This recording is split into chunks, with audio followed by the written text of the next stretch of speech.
E aí eu te pergunto, o que que a gente faz?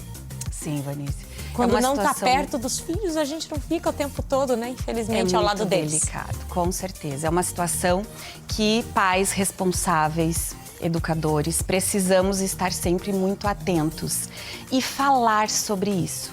O diálogo é sempre a melhor alternativa.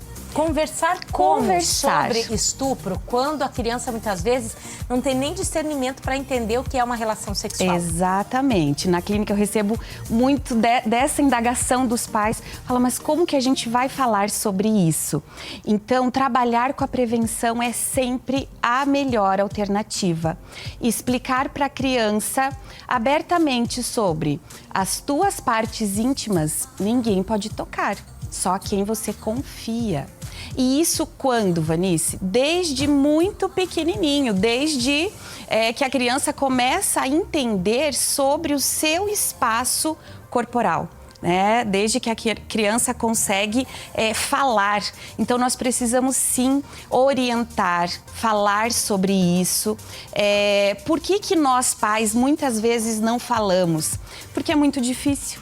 A gente gostaria de pintar um mundo cor-de-rosa, não falar sobre essas questões tão delicadas, né? Fala, mas eu quero preservar o meu filho, eu não quero que ele fique exposto. Só que aí nós temos duas situações. Eu preciso mostrar para o meu filho que sim, muitas pessoas podem fazer mal. Infelizmente, muitas pessoas fazem mal. Como se comportar diante de um estranho que finge intimidade? Isso, muito bem. Aí vem as palavras da criança poder dizer não. A criança não precisa cumprimentar com um beijinho no rosto quem ela não quer. A criança não precisa sentar no colo do tio, da tia, se ela não se sente à vontade. Então, quando a gente fala de prevenção de algo muito sério, de uma violência, a gente tem que começar a potencializar essa criança e potencializar esses pais também para dizer, tá tudo bem, e a criança pode e deve mostrar como ela se sente. Não quero comer chuchu. Tá tudo bem, meu filho, mas vai ter que comer abobrinha, vamos negociar aqui. Pequenas coisas, pequenos detalhes do dia a dia. Porque falar de coisas, de violência, de coisas tão horríveis dessa forma, é claro que é muito difícil. Mas eu preciso ir falando aos poucos de outras formas e contar que realmente ninguém pode. Quem pode? O médico, quando vai no consultório médico, né? Alguma criança, lá na escola, quando a prof troca a fralda lá no CMEI, o papai e a mamãe se confiam. Então, a gente precisa colocar isso para a criança, para que ela consiga ter voz e estar atentos aos sinais.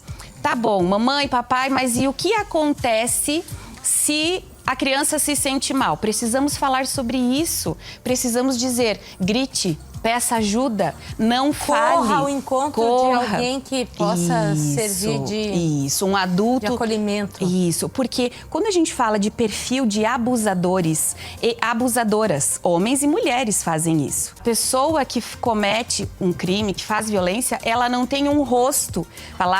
Falar sobre isso com carinho, com cuidado, buscar ajuda profissional. É um trauma, é uma dor, por isso o acompanhamento psicoterapêutico é muito necessário para que essa criança entenda que ela sofreu algo ruim de uma outra pessoa, e isso diz respeito a outra pessoa. Ela tem todo o direito e vai conseguir seguir a vida, e vai conseguir, né? Então, a psicoterapia, o fortalecimento dos vínculos, dos laços, dessa rede de apoio. Tem conserto o estuprador?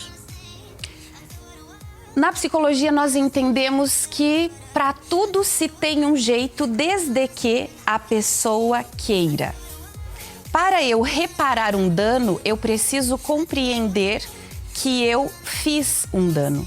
Então, eu preciso reconhecer, buscar ajuda e aceitar ajuda diante de um processo.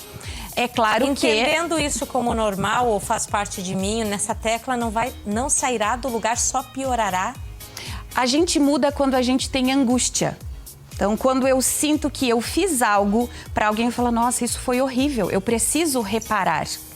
Então, a pessoa consegue mudar, Então isso é muito importante que a gente... Me senti mal pelo que fiz, tive um arrependimento. Isso. Isso é muito delicado quando nós temos estatísticas que mostram que 85% dos casos de violência sexual contra crianças e adolescentes é intrafamiliar. A cada hora no Brasil, 3 crianças são vítimas de violência. A cada hora. Então, os casos, nós temos uma subnotificação muito grande por causa desse conluio familiar, né? Então, acaba abafando. Abafe o caso. Isso. Abafe o caso. O vovô fez isso, vamos perdoá-lo? Então, nós precisamos pensar, o Disque 100 é uma ferramenta anônima, que é algo que é muito importante. Precisamos falar sobre isso, né? Proteger é falar. Isso aí. Obrigada, Monique. Obrigada a você.